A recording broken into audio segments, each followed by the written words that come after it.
PBC news ਦੇ ਤੁਹਾਡਾ ਸਵਾਗਤ ਹੈ। ਗੱਲ ਪਤੇ ਦੀ ਪ੍ਰੋਗਰਾਮ ਦੇ ਵਿੱਚ ਅੱਜ ਕਿਸਾਨੀ ਤੇ ਗੱਲ ਕੀਤੀ ਜਾਏਗੀ। ਕਿਸਾਨ ਦਾ ਲੱਕ ਕਿਵੇਂ ਹੀ ਸਰਕਾਰ ਨੇ ਭੰਨ ਦਿੱਤਾ ਹੈ। ਜਿਵੇਂ ਦਿੱਲੀ ਬਰੂਹਾਂ ਤੇ ਕਿਸਾਨ ਬੈਠਾ ਹੈ, ਅੱਜ ਕਿਸਾਨ ਦਾ ਜਿੱਥੇ ਆੜ੍ਹਤੀਆਂ ਨਾਲ ਜਿਵੇਂ 9 ਮਾਸ ਦਾ ਰਿਸ਼ਤਾ ਸੀਗਾ ਕਿ ਸਰਕਾਰ ਸਾਡੇ ਦੇਸ਼ ਦੀ public sector to private sector ਦੇ ਵਿੱਚ ਜਿਹੜੇ ਤਬਦੀਲੀ ਲਿਆਉਂਦੀ ਪਈ ਹੈ, ਉੱਥੇ ਕਿਸਾਨਾਂ ਦਾ ਅੱਜ ਜਿਵੇਂ ਕਹਿ ਲਈਏ ਸੁਸਾਇਟੀਆਂ ਦਾ ਜਿਹੜਾ ਉਹਨਾਂ ਦਾ ਸਮੂਹ ਹੁੰਦਾ ਹੈ ਉਹ ਵੀ ਬਹੁਤ ਵੱਡਾ ਰਿਸ਼ਤਾ ਹੈ ਸੁਸਾਇਟੀਆਂ ਨਾਲ। ਤਾਂ ਉੱਥੇ ਕਿਸਾਨਾਂ ਨਾਲ ਕੀ ਧੱਕਾ ਹੋ ਰਿਹਾ, ਤਾਂ ਆਓ ਅੱਜ ਇੱਕ ਪੀਬੀਸੀ ਦੀ ਇਸ ਗੱਲ ਪਤੇ ਦੀ ਇੱਕ ਖਾਸ ਰਿਪੋਰਟ ਤੇ ਝਾਕੀ ਮਾਰਦੇ ਹਾਂ। ਪੀਬੀਸੀ ਨਿਊਜ਼ ਦੇ ਦਾਨਿਸ਼ਵੰਦ ਦਰਸ਼ਕਾਂ ਦਾ ਸਵਾਗਤ ਹੈ। ਮੈਂ ਗੁਰਲਾਲ ਸਿੰਘ। ਤਾਂ ਪਹਿਲਾਂ ਤਾਂ ਕਿਸਾਨੀ ਹੀ ਦਾ ਲੱਕ ਜਿਹੜਾ ਪੂਰੀ ਤਰ੍ਹਾਂ ਸਰਕਾਰ ਨੇ ਭੰਨ ਛੱਡਿਆ। ਤਾਂ ਦਿੱਲੀ ਦੀਆਂ ਬਰੂਹਾਂ ਤੱਕ ਤੁਸੀਂ ਦੇਖਿਆ ਕਿ ਕਿਸਾਨ ਕਿਸ ਤਰ੍ਹਾਂ ਹਾਲਾਤਾਂ ਦੇ ਵਿੱਚ ਹੈ। ਪਰ ਉੱਥੇ ਜਦੋਂ ਹੁਣ ਅਸੀਂ ਸੂਬਿਆਂ ਦੀ ਗੱਲ ਕਰੀਏ ਤਾਂ ਉਹਨਾਂ ਵਿੱਚੋਂ ਪੰਜਾਬੀ ਮੋਹਰਾ ਸੂਬਾ ਕਿਉਂ ਬਣਿਆ ਹੋਇਆ, ਅਤੇ ਉੱਥੇ ਹੀ ਅੱਜ ਵੱਖ-ਵੱਖ ਜ਼ਿਲ੍ਹਿਆਂ ਦੇ ਵਿੱਚ ਮਾਰਕਫੈੱਡ ਦਫ਼ਤਰ ਅੱਗੇ ਜਿਹੜੇ ਆ ਧਰਨੇ ਜਾਂ ਰੋਸ ਪ੍ਰਦਰਸ਼ਨ ਹੋਏ। ਆਖਰਕਾਰ ਕਿਉਂ ਹੋਏ? ਜਿਹੜੇ ਸੁਸਾਇਟੀਆਂ ਵਾਲੇ ਮਿਲ ਕੇ ਜਿਹੜਾ ਹੈ ਰੋਸ ਪ੍ਰਦਰਸ਼ਨ ਕੀਤਾ। ਤਾਂ ਜੇ ਮੈਂ ਗੱਲ ਕਰਾਂ ਜਿਹੜੇ ਕਿਸਾਨ ਹੈ, ਕਿਸਾਨਾਂ ਦਾ ਇੱਕ ਅਸੀਂ ਸਮੂਹ ਕਹਿ ਸਕਦੇ ਹਾਂ ਸੁਸਾਇਟੀਆਂ ਨਾਲ, ਜਿਹੜਾ ਕਿ ਇੱਕ 9 ਮਾਸ ਦਾ ਰਿਸ਼ਤਾ ਜਿਵੇਂ ਆੜ੍ਹਤੀਏ ਨਾਲ ਕਿਹਾ ਜਾਂਦਾ ਉਵੇਂ ਸੁਸਾਇਟੀਆਂ ਦੇ ਵਿੱਚ ਵੀ ਹੈ। ਤਾਂ ਉੱਥੇ ਹੀ ਪੰਜਾਬ ਰਾਜ ਖੇਤੀਬਾੜੀ ਸਹਿਕਾਰੀ ਸਭਾਵਾਂ ਕਰਮਚਾਰੀ ਯੂਨੀਅਨ ਦੇ ਜਿਹੜੇ ਸੂਬਾ ਪ੍ਰਧਾਨ ਗੁਰਦੇਵ ਸਿੰਘ ਜਿਹੜੇ ਸਿੱਧੂ ਹੈ ਉਹ ਸਾਡੇ ਨਾਲ ਹੈ। ਪਹਿਲਾਂ ਉਹਨਾਂ ਦਾ ਪੀਬੀਸੀ ਨਿਊਜ਼ ਤੇ ਸਵਾਗਤ ਕਰਦੇ ਹਾਂ। ਸਿੱਧੂ ਸਾਹਿਬ ਤੁਹਾਡਾ ਬਹੁਤ-ਬਹੁਤ ਸਵਾਗਤ ਹੈ। ਧੰਨਵਾਦ ਗੁਰਲਾਲ ਜੀ, ਤੁਸੀਂ ਸਾਨੂੰ ਸੁਣਿਆ ਔਰ ਸਾਡੀ ਆਵਾਜ਼ ਸਰਕਾਰ ਤੱਕ ਪਹੁੰਚਾਉਣ ਦੀ ਕੋਸ਼ਿਸ਼ ਕਰ ਰਹੇ ਹੋ। ਬਹੁਤ-ਬਹੁਤ ਧੰਨਵਾਦ ਤੁਹਾਡਾ। ਸਿੱਧੂ ਸਾਹਿਬ, ਅੱਜ ਜਦੋਂ ਮਾਰਕਫੈੱਡ ਦਫ਼ਤਰ ਦੇ ਅੱਗੇ ਤੁਸੀਂ ਰੋਸ ਪ੍ਰਦਰਸ਼ਨ ਕਰ ਰਹੇ ਸੀਗੇ, ਬੜੀ ਵੱਡਾ ਹਜੂਮ ਸੀ ਤੁਹਾਡੇ ਨਾਲ ਜਿਸ ਦੀ ਤੁਸੀਂ ਅਗਵਾਈ ਕਰ ਰਹੇ ਸੀਗੇ, ਤਾਂ ਮੈਂ ਜੇ ਇੱਕ ਜਿਵੇਂ ਮੈਂ 9 ਮਾਸ ਦੇ ਰਿਸ਼ਤੇ ਦੀ ਗੱਲ ਕੀਤੀ ਹੈ, ਤਾਂ ਪਹਿਲਾਂ ਕਿਸਾਨ ਤੇ ਸੁਸਾਇਟੀ ਬਾਰੇ ਆਪਾਂ ਜੇ ਜਾਣਿਆ ਜਾਵੇ ਅਸਲ 'ਚ ਕੀ ਹੈ, ਰਿਸ਼ਤਾ ਕੀ ਹੈ ਇਹਨਾਂ ਦਾ? ਗੁਰਲਾਲ ਜੀ, ਇੰਗਲੈਂਡ ਤੋਂ ਅੰਗਰੇਜ਼ ਲੋਕਾਂ ਨੇ ਇਸ ਕੋਆਪਰੇਟਿਵ ਸੈਕਟਰ ਦੀ ਜਿਹੜੀ ਸ਼ੁਰੂਆਤ ਕੀਤੀ ਸੀ, ਕਾਰਪੋਰੇਟ ਘਰਾਣਿਆਂ ਨੂੰ ਦੀ ਜਗ੍ਹਾ ਤੇ ਪਬਲਿਕ ਸੈਕਟਰ ਨੂੰ ਪ੍ਰੈਫਰੈਂਸ ਦੇ ਕੇ, ਤਾਂ ਉਸੇ ਤਰਜ਼ ਤੇ 1961 ਜਿਹੜਾ ਭਾਰਤ ਦੀ ਸਰਕਾਰ ਨੇ 1961 ਦੇ ਵਿੱਚ ਐਕਟ ਬਣਾਇਆ, ਕੋਆਪਰੇਟਿਵ ਸੁਸਾਇਟੀ ਐਕਟ। ਉਹਦੇ ਤਹਿਤ ਜਿਹੜੀਆਂ ਕੋਆਪਰੇਟਿਵ ਸੁਸਾਇਟੀਜ਼ ਨੇ ਕਿਸਾਨਾਂ ਦੇ ਸਮੂਹ ਵੱਲੋਂ ਇੱਕ ਏਰੀਆ ਆਪਰੇਸ਼ਨ ਦੇ ਕੇ ਰਜਿਸਟਰਡ ਕਰਵਾਈਆਂ ਗਈਆਂ। ਉਸ ਨੂੰ ਆਪਾਂ ਕੋਆਪਰੇਟਿਵ ਸੁਸਾਇਟੀਜ਼ ਜਾਂ ਸਹਿਕਾਰੀ ਸਭਾਵਾਂ ਕਹਿੰਦੇ ਹਾਂ ਜੀ। ਅਤੇ ਜਿਵੇਂ ਤੁਸੀਂ ਅੱਜ ਇਸ ਰੋਸ ਪ੍ਰਦਰਸ਼ਨ ਦੀ ਕਾਹਤੋਂ ਐਡੀ ਵੱਡੀ ਲੋੜ ਪੈ ਗਈ ਕਿ ਅੱਜ ਤੁਸੀਂ ਮਾਰਕਫੈੱਡ ਦਫ਼ਤਰ ਦੇ ਅੱਗੇ ਇੰਨਾ ਹਜੂਮ ਲੈ ਕੇ ਰੋਸ ਪ੍ਰਦਰਸ਼ਨ ਕੀਤਾ? ਗੁਰਲਾਲ ਜੀ, ਜਿਸ ਮਕਸਦ ਦੇ ਨਾਲ ਜਿਹੜੀਆਂ ਕੋਆਪਰੇਟਿਵ ਸੁਸਾਇਟੀਜ਼ ਸੀ ਇਹ ਬਣਾਈਆਂ ਗਈਆਂ, ਕਾਰਪੋਰੇਟ ਘਰਾਣਿਆਂ ਤੋਂ ਮੁਕਤੀ ਦਿਵਾਉਣ ਲਈ ਕਿਸਾਨਾਂ ਨੂੰ, ਗਰੀਬ ਮੁਜ਼ਾਹਰਿਆਂ ਨੂੰ, ਦਿਹਾੜੀਦਾਰਾਂ ਨੂੰ, ਤਾਂ ਹੁਣ ਸਾਨੂੰ ਲੱਗਦਾ ਹੈ ਕਿ ਜਸਟ ਜਿਹੜੇ ਕਾਰਪੋਰੇਟ ਘਰਾਣੇ ਹਨ ਉਹ ਫਿਰ ਜਿਹੜੀਆਂ ਕੋਆਪਰੇਟਿਵ ਸੁਸਾਇਟੀ ਜਿਹਨੇ ਪਬਲਿਕ ਸੈਕਟਰ ਨੂੰ ਉਹ ਖਾ ਰਹੇ ਨੇ, ਲੁੱਟ ਖਸੁੱਟ ਕਰ ਰਹੇ ਨੇ। ਹਾਂਜੀ, ਪ੍ਰਾਈਵੇਟ ਸੈਕਟਰ ਦੇ ਵਿੱਚ ਇਹਨੂੰ ਤਬਦੀਲ ਕੀਤਾ ਜਾ ਰਿਹਾ ਆ। ਪ੍ਰਾਈਵੇਟ ਘਰਾਣਿਆਂ ਦੀ ਸ਼ਮੂਲੀਅਤ ਆ ਜਿਹੜੀ ਉਹ ਸਰਕਾਰੀ ਅਦਾਰਿਆਂ ਦੇ ਨੂੰ ਵਿੱਚ ਵਿਚੋਲੀਆ ਰੱਖ ਕੇ ਸਹਿਕਾਰੀ ਸਭਾਵਾਂ ਨੂੰ ਖਤਮ ਕਰਨ ਲਈ ਇਹ ਸਾਰੀਆਂ ਜਿਹੜੀਆਂ ਉਹ ਪਾਲਿਸੀਜ਼ ਬਣਾਈਆਂ ਜਾ ਰਹੀਆਂ ਨੇ ਪੰਜਾਬ ਸਰਕਾਰ ਵੱਲੋਂ, ਆਰਸੀਐਸ ਵੱਲੋਂ। ਅਤੇ ਤੁਸੀਂ, ਮੈਂ ਜੇ ਗੱਲ ਪੁੱਛਾਂ ਤੁਹਾਨੂੰ, ਕਿੰਨੇ ਸਾਲਾਂ ਤੋਂ ਬਾਅਦ ਜਿਹੜਾ ਕਿ ਅੱਜ ਜਿਹੜਾ ਤੁਹਾਨੂੰ ਰੋਸ ਪ੍ਰਦਰਸ਼ਨ ਕਰਨਾ ਪਿਆ ਸੁਸਾਇਟੀਆਂ ਵਾਸਤੇ? ਕੋਈ ਪਹਿਲਾਂ ਵੀ ਹੁੰਦੇ ਰਹੇ ਨੇ ਜਾਂ ਇਸ ਜਾਂ ਕਹੀਏ 2022 ਦੀ ਟਰਮ ਹੈ ਜਿਹੜੀ ਲਾਸਟ ਹੈ, ਜਿਹੜੀ ਕੈਪਟਨ ਸਰਕਾਰ ਦੀ ਰਹਿ ਗਈ ਹੈ, ਇਸ ਵਕਤ ਹੀ ਤੁਸੀਂ ਜਿਹੜਾ ਕਰ ਰਹੇ ਹੋ ਜਾਂ ਪਹਿਲਾਂ ਵੀ ਕੀਤਾ ਰੋਸ ਪ੍ਰਦਰਸ਼ਨ? ਗੁਰਲਾਲ ਜੀ, ਵੱਖ-ਵੱਖ ਸਮੇਂ 'ਤੇ ਜਦੋਂ ਵੀ ਕਿਤੇ ਕੋਈ ਗਲਤ ਪਾਲਿਸੀ ਬਣੀ ਹੈ, ਧੱਕਾ ਹੋਇਆ ਆ, ਤਾਂ ਪੰਜਾਬ ਰਾਜ ਖੇਤੀਬਾੜੀ ਸਹਿਕਾਰੀ ਸਭਾਵਾਂ ਕਰਮਚਾਰੀ ਯੂਨੀਅਨ ਨੇ ਉਹਦੇ ਵਿਰੁੱਧ ਝੰਡਾ ਚੱਕਿਆ। ਹੁਣ ਹਰੇਕ ਚੀਜ਼ ਦੀ ਕੋਈ ਹੱਦ ਹੁੰਦੀ ਹੈ। ਜਦੋਂ ਇੱਕ ਚੀਜ਼ ਦੇ ਗੁਰਲਾਲ ਜੀ 2 ਰੇਟ ਨਹੀਂ ਹੋ ਸਕਦੇ। ਆਰਸੀਐਸ ਪਾਲਿਸੀਆਂ ਬਣਾਉਂਦਾ ਹੈ ਕਿ ਅਗਰ ਤੁਸੀਂ ਇਫਕੋ ਖਾਦ ਮਾਰਕਫੈੱਡ ਪਾਸੋਂ ਲਓਗੇ ਤੇ 254 ਰੁਪਏ 65 ਪੈਸੇ ਮਿਲੂਗੀ ਯੂਰੀਆ, ਔਰ ਜੇ ਇਫਕੋ ਤੋਂ ਲਓਗੇ ਤੇ 250 ਰੁਪਏ ਮਿਲੇਗੀ। ਪਰ ਨਾਲ ਹੀ ਉਹ ਬਾਉਂਡ ਕਰ ਦਿੰਦੇ ਆ ਕਿ ਤੁਸੀਂ 25% ਤੋਂ ਵੱਧ ਕੋਟਾ ਜਿਹੜਾ ਆ ਇਫਕੋ ਤੋਂ ਨਹੀਂ ਲੈ ਸਕਦੇ। 75% ਜਿਹੜਾ ਮਹਿੰਗੀ ਖਾਦ ਹੀ ਤੁਸੀਂ ਲੈ ਸਕਦੇ ਹੋ, ਬਸ਼ਰਤ ਚਾਹੇ ਇਫਕੋ ਕੋਲ ਵਾਧੂ ਸਰਪਲਸ ਜਿਹੜਾ ਸਟਾਕ ਪਿਆ ਆ ਉਹ ਪੰਜਾਬ ਐਗਰੋ ਦੇ ਥਰੂ ਬਾਜ਼ਾਰ ਵਿੱਚ ਜਾ ਰਹੀ ਆ, ਪਰ ਸਰਕਾਰੀ ਸਹਿਕਾਰੀ ਸਭਾਵਾਂ ਨੂੰ ਜਿਹੜੀ ਉਹਦੀ ਸਪਲਾਈ ਨਹੀਂ ਦੇ ਰਹੀ। ਔਰ ਇਸ ਤਰ੍ਹਾਂ ਲਗਭਗ ਜਿਹੜਾ ਰੇਟ ਡਿਫਰੈਂਸ ਹੈ, ਅਗਰ ਇਫਕੋ ਦੀ ਬਜਾਏ ਅਸੀਂ ਮਾਰਕਫੈੱਡ ਤੋਂ ਪਰਚੇਜ ਕਰਦੇ ਹਾਂ ਤਾਂ ਪੂਰੇ ਸਟੇਟ ਦੇ ਵਿੱਚ 150 ਕਰੋੜ ਰੁਪਇਆ ਪਰ ਈਅਰ ਸਭਾਵਾਂ ਨੂੰ ਸਿੱਧਾ ਜਿਹੜਾ ਹੈ ਉਹ ਘਾਟਾ, ਕਿਸਾਨਾਂ ਨੂੰ ਸਿੱਧਾ ਘਾਟਾ ਪੈ ਰਿਹਾ। ਮਾਰਕਫੈੱਡ ਤੋਂ ਅਸੀਂ ਖਰੀਦ ਕਰਦੇ ਹਾਂ, ਤੇ ਜੇ ਅਸੀਂ ਇਫਕੋ ਤੋਂ ਕਰਦੇ ਹਾਂ ਫਿਰ ਵੀ ਘਾਟਾ ਜਾਂ ਫਿਰ ਵਾਧਾ? ਮੈਂ ਉਹੀ ਕਹਿ ਰਿਹਾ, ਜੇ ਇਫਕੋ ਤੋਂ ਅਸੀਂ ਖਰੀਦ ਕਰਾਂਗੇ ਤਾਂ ਉਹ 4-5 ਰੁਪਏ ਜਿਹੜੀ 4 ਰੁਪਏ 65 ਪੈਸੇ ਯੂਰੀਆ ਔਰ 6 ਰੁਪਏ ਪਰ ਬੈਗ। ਜਿਹੜਾ ਕਮਿਸ਼ਨ ਹੈ ਉਹ ਸੁਸਾਇਟੀਆਂ ਦਾ ਫਾਇਦਾ ਕਰਦਾ ਹੈ ਜੀ। ਉਹ ਕਮਿਸ਼ਨ ਸਹਿਕਾਰੀ ਸਭਾਵਾਂ ਦਾ ਫਾਇਦਾ ਕਰਦਾ ਹੈ। ਸਹਿਕਾਰੀ ਸਭਾਵਾਂ ਦੇ ਵਿੱਚੋਂ ਜਿਹੜੀਆਂ ਕਿਸਾਨ ਮੈਂਬਰਾਂ ਨੂੰ ਸਹੂਲਤਾਂ ਦਿੱਤੀਆਂ ਜਾਂਦੀਆਂ ਨੇ, ਜਿਵੇਂ ਕਿ ਖੇਤੀਬਾੜੀ ਸੇਵਾ ਸੈਂਟਰ, ਹੋਰ ਜ਼ਰੂਰਤ ਦੀਆਂ ਵਸਤਾਂ, ਖੇਤੀਬਾੜੀ ਸੰਦ, ਇਹ ਮੁਹੱਈਆ ਜਿਹੜੀ ਵੀ ਸਭਾ ਲਾਭ 'ਚ ਹੋਊਗੀ ਉਹਦਾ ਜਿੰਨਾ ਵੀ ਬੈਨੀਫਿਟ ਆ ਉਹ ਕਿਸਾਨ ਮੈਂਬਰਾਂ ਨੂੰ ਹੀ ਦਿੱਤਾ ਜਾਊਗਾ। ਸਭਾਵਾਂ ਲਗਾਤਾਰ ਘਾਟੇ 'ਚ ਜਾ ਰਹੀਆਂ ਨੇ। ਇਸ ਟਾਈਮ ਪੰਜਾਬ ਸਟੇਟ ਦੀਆਂ 3500 ਸਭਾਵਾਂ ਦੇ ਵਿੱਚੋਂ ਤੁਸੀਂ 500 ਲੈ ਕੇ ਚੱਲੋ, 250 ਤਾਂ ਬਿਲਕੁਲ ਬੰਦ ਹੀ ਹੋ ਗਈ। 250 ਜਿਹੜੀ ਆਖਰੀ ਸਭਾ ਤੇ ਹੈ। 3000 ਜਿਹੜੀ ਸਭਾ ਐਕਟੀਵੇਟ ਰਹਿ ਗਈ ਹੈ, ਉਹਦੇ ਵਿੱਚੋਂ ਵੀ ਲਗਭਗ 70% ਜਿਹੜੀਆਂ ਘਾਟੇ 'ਚ ਜਾ ਚੁੱਕੀਆਂ। ਜੇ ਮੈਂ ਸਿੱਧੂ ਸਾਹਿਬ ਇਹ ਗੱਲ ਕਰਾਂ, ਕੈਪਟਨ ਸਾਹਿਬ ਕਹਿੰਦੇ ਆ ਕਿਸਾਨੀ ਤੇ ਨਾਰਾ ਬਹੁਤ ਦਿੰਦੇ ਆ, ਜਿਵੇਂ ਕਹੀਏ ਪੰਜਾਬ ਖੁਸ਼ਹਾਲ ਤੇ ਕਿਸਾਨ ਖੁਸ਼ਹਾਲ। ਫਿਰ ਕਿਸਾਨ ਦਾ ਖੁਸ਼ਹਾਲ ਆਪਾਂ ਨਹੀਂ ਕਹਿ ਸਕਦੇ। ਪਿੰਡਾਂ ਦੇ ਵਿੱਚ ਕਿਸਾਨਾਂ ਜਾਂ ਸੁਸਾਇਟੀਆਂ ਬੜੀਆਂ ਨੇ, ਉਹਨਾਂ ਦਾ ਕਿਸਾਨਾਂ ਦਾ ਪਹਿਲਾਂ ਹੀ ਲੱਕ ਤੋੜ ਛੱਡਿਆ ਤੇ ਹੁਣ ਇਹਦੀ ਘਾਟ ਰਹਿ ਗਈ ਹੈ। ਇਹਦਾ ਮਤਲਬ ਕਿਸਾਨ ਤੁਹਾਡੇ ਕੋਲ ਜੇ ਸੁਸਾਇਟੀਆਂ 'ਚ ਖਾਦ ਲੈਂਦਾ ਉਸ ਨੂੰ ਫਾਇਦਾ ਹੁੰਦਾ, ਪਰ ਉਹਨੂੰ ਪ੍ਰਾਈਵੇਟ ਸੈਕਟਰ ਤੋਂ ਜਾ ਕੇ ਲੈਣਾ ਪੈ ਰਿਹਾ ਤੇ ਉਹ ਜਿਹੜੀ ਖਾਦ ਮੇਰੇ ਖਿਆਲ ਨਾਲ 50% ਤੋਂ ਵੱਧ ਰੇਟ ਉਹਨੂੰ ਜਿਹੜਾ ਵੱਧ ਲੱਗ ਰਿਹਾ। ਤੇ ਇਸ ਨੂੰ ਫਿਰ ਕਿਵੇਂ ਦੇਖਦੇ ਹੋ ਸਭ ਨੂੰ? ਗੁਰਲਾਲ ਜੀ ਦੇਖੋ, ਮੈਂ ਇਹੀ ਗੱਲ ਕਹਿ ਰਿਹਾ ਕਿ ਅਗਰ ਰੂਰਲ ਏਰੀਏ ਦੇ ਵਿੱਚ ਕੋਈ ਫੈਸਿਲਿਟੀ ਦੇਣ ਲਈ, ਕੋਈ ਸਹੂਲਤ ਦੇਣ ਲਈ ਪੰਜਾਬ ਸਰਕਾਰ ਕੋਲ ਕੋਈ ਅਦਾਰਾ ਹੈਗਾ ਆ ਤਾਂ ਉਹ ਕੋਆਪਰੇਟਿਵ ਸੁਸਾਇਟੀਆਂ ਹੀ ਆ। ਹੋਰ ਦੇਖੋ ਤੁਸੀਂ ਰੂਰਲ ਏਰੀਏ 'ਚ ਕਿਤੇ ਸਰਕਾਰ ਤੁਹਾਨੂੰ ਦਿਸਦੀ ਹੈ? ਸਿਰਫ ਸਰਕਾਰ ਜਿਹੜੇ ਕਿਸਾਨ ਆ ਸੁਬਾਹ ਚਾਹੇ ਜਿਸ ਟਾਈਮ ਮਰਜ਼ੀ ਉੱਠੇ, ਉਹਦੀ ਘਰ ਦੀ ਦਲੀਲ ਤੇ ਹਰੇਕ ਜਿਹੜੀ ਸਹੂਲਤ ਆ, ਹਰੇਕ ਫੈਸਿਲਿਟੀ ਆ, ਉਹ ਕੋਆਪਰੇਟਿਵ ਸੁਸਾਇਟੀ ਪੂਰਾ ਕਰਦੀ ਆ। ਜਦੋਂ ਉਹੀ ਖਤਮ ਹੋ ਜਾਣਗੀਆਂ ਤਾਂ ਉਹ ਬਾਜ਼ਾਰ ਤੇ ਡਿਪੈਂਡ ਹੋਣਗੇ ਤਾਂ ਕਿਸਾਨ ਖੁਸ਼ਹਾਲ ਕਿਵੇਂ ਰਹਿ ਸਕਦਾ ਆ? ਦੇਖੋ ਮੁੱਖ ਮੰਤਰੀ ਸਾਹਿਬ ਤੇ ਨਾਰਾ ਲਾਉਂਦੇ ਆ। ਉਹ ਦੇਖੋ ਜੀ, ਨਾਰਾ ਲਾਉਣ 'ਚ ਤੇ ਨਾਰੇ ਨੂੰ ਲਾਗੂ ਕਰਨ 'ਚ ਬਹੁਤ ਜ਼ਿਆਦਾ ਫਰਕ ਹੁੰਦਾ ਆ। ਇਹ ਜਿਹੜੇ ਸਿਆਸੀ ਨਾਰੇ ਹੁੰਦੇ ਆ, ਜਦੋਂ ਅਸੀਂ ਜਾ ਕੇ ਰੂਰਲ ਏਰੀਏ ਦੇ ਵਿੱਚ ਬੇਸ ਤੇ ਤੁਸੀਂ ਦੇਖੋ ਅੱਜ ਕਿਸਾਨ ਦੀ ਹਾਲਤ ਆ। ਅਸੀਂ ਵਰਲਡ ਦੀ ਕੀ ਸਭ ਤੋਂ ਵੱਧ ਪ੍ਰੋਡਕਸ਼ਨ ਪੈਦਾ ਕਰਕੇ ਵੀ ਸਾਡਾ ਕਿਸਾਨ ਖੁਦਕੁਸ਼ੀਆਂ ਕਰ ਰਿਹਾ ਆ, ਤਾਂ ਤੁਸੀਂ ਦੇਖ ਹੀ ਰਹੇ ਹੋ ਗੁਰਲਾਲ ਜੀ। ਕੀ ਸਿੱਧੂ ਸਾਹਿਬ, ਕਿਸਾਨ ਦੀ ਮਜਬੂਰੀ ਨੂੰ ਤੁਸੀਂ ਕਿਵੇਂ ਬਿਆਨ ਕਰੋਗੇ? ਜਿਹੜਾ ਕਿ ਇੱਕ ਸਰਕਾਰੀ ਫਾਇਦਾ ਉਹਨੂੰ ਮਿਲਣਾ ਹੈ, ਉਹ ਉਸ ਨੂੰ ਪ੍ਰਾਈਵੇਟ 'ਚ ਜਾ ਕੇ ਮਜਬੂਰੀ ਤੋਰ ਦੇ। ਉਹ ਮਜਬੂਰੀ ਜਿਹੜਾ ਸ਼ਬਦ ਹੈ ਉਸ ਨੂੰ ਕਿਵੇਂ ਬਿਆਨ ਕਰੋਗੇ ਆਪਦੇ ਲਫ਼ਜ਼ਾਂ ਦੇ ਵਿੱਚ ਵੀ ਇੱਕ ਕਿਸਾਨ ਦੀ ਮਜਬੂਰੀ? ਦੇਖੋ, ਅਸੀਂ ਸਾਰੇ ਕਿਸਾਨੀ ਕਿੱਤੇ ਨਾਲ ਹੀ ਸੰਬੰਧਿਤ ਹਾਂ, ਇਸ ਕਰਕੇ ਇਸ ਦਰਦ ਨੂੰ ਬਹੁਤ ਜ਼ਿਆਦਾ ਅਸੀਂ ਸਮਝਦੇ ਹਾਂ। ਦੇਖੋ, ਇੱਕ ਫੈਸਿਲਿਟੀ ਉਹਦੇ ਘਰ ਮਿਲਣੀ ਆ ਔਰ ਦੇਖੋ ਉਹ ਕ੍ਰੈਡਿਟ ਤੇ ਮਿਲ ਜਾਣੀ ਆ। ਕੋਆਪਰੇਟਿਵ ਸੁਸਾਇਟੀ ਨੇ 6 ਮਹੀਨੇ ਬਾਅਦ ਉਹਦੇ ਤੋਂ ਰਿਕਵਰੀ ਲੈਣੀ ਆ।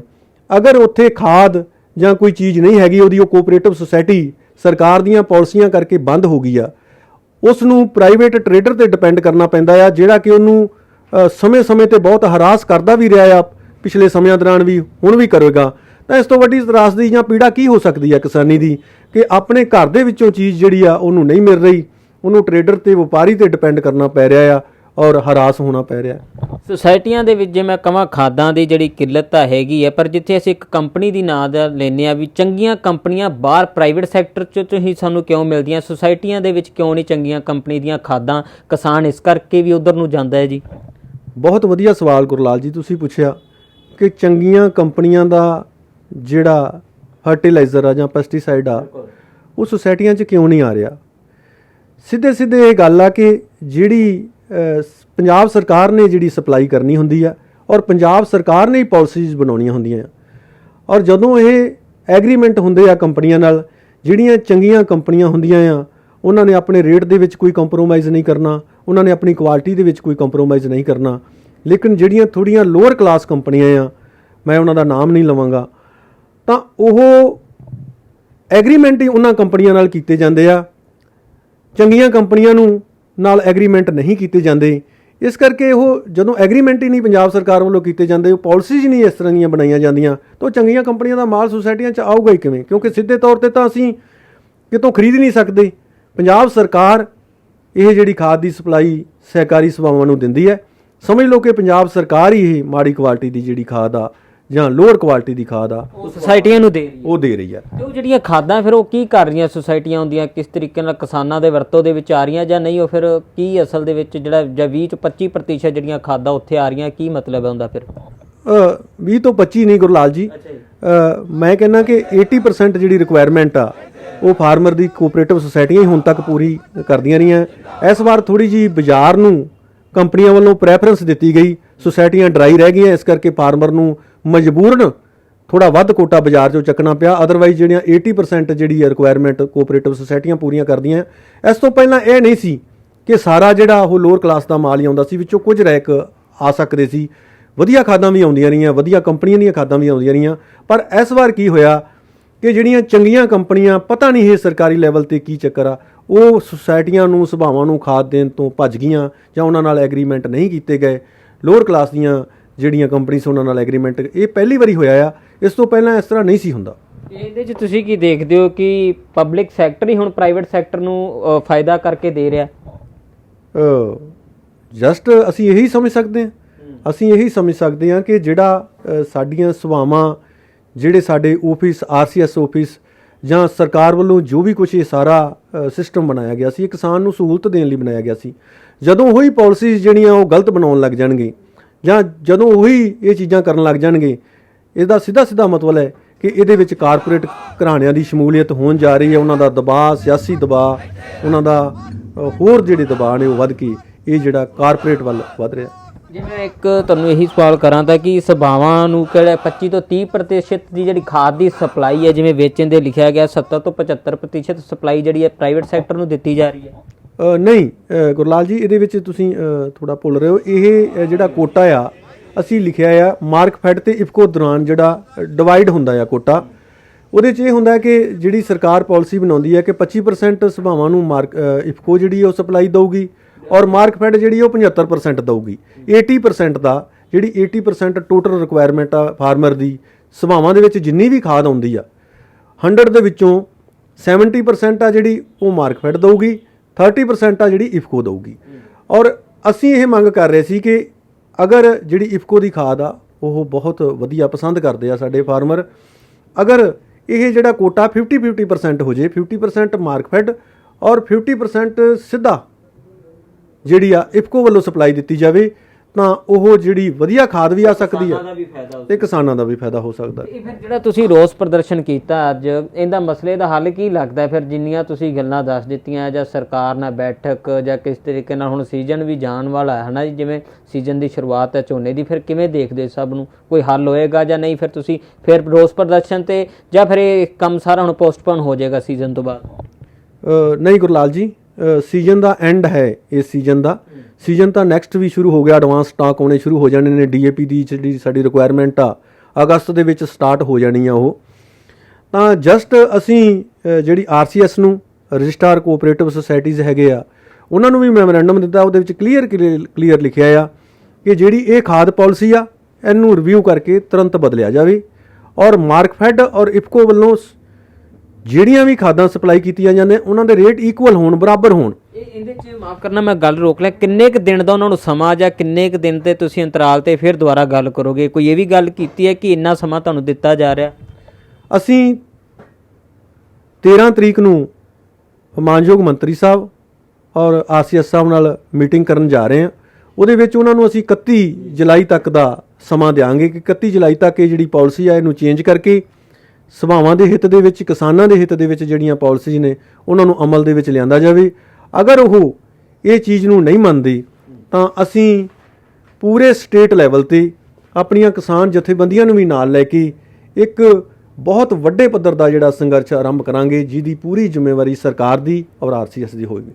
ਸਿੱਧੂ ਸਾਹਿਬ, ਤੁਸੀਂ ਸਮਾਂ ਕੱਢਿਆ PBC ਵਾਸਤੇ, ਤੁਹਾਡਾ ਬਹੁਤ ਬਹੁਤ ਧੰਨਵਾਦ। ਧੰਨਵਾਦ ਗੁਰਲਾਲ ਜੀ, ਤੁਸੀਂ ਆਏ, ਸਾਡੀ ਇਹ ਗੱਲ ਸਰਕਾਰ ਤੱਕ ਪਹੁੰਚਾਉਣ ਦੀ ਕੋਸ਼ਿਸ਼ ਕੀਤੀ। ਬਹੁਤ ਬਹੁਤ ਥੈਂਕ ਯੂ।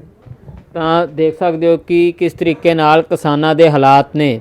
ਜ਼ਮੀਨੀ ਹਕੀਕਤ ਦੀ ਜਦੋਂ ਅਸੀਂ ਗੱਲ ਕਰੀਏ ਤਾਂ ਕੁਝ ਸਾਨੂੰ ਕਿਸ ਤਰੀਕੇ ਨਾਲ ਅਸੀਂ ਬਿਆਨ ਕਰੀਏ। ਕਿਸਾਨ ਤਾਂ ਪਹਿਲਾਂ ਹੀ ਜਿਹੜਾ ਹੈ ਫਸਲਾਂ ਦੇ ਵਿੱਚ ਮਰਿਆ ਪਿਆ ਹੈ, ਤਾਂ ਅੱਜ ਉਸ ਨੂੰ ਕਿਸ ਤਰੀਕੇ ਨਾਲ ਉਹਦਾ ਲੱਕ ਭੰਨ ਦਿੱਤਾ ਸਰਕਾਰਾਂ ਨੇ।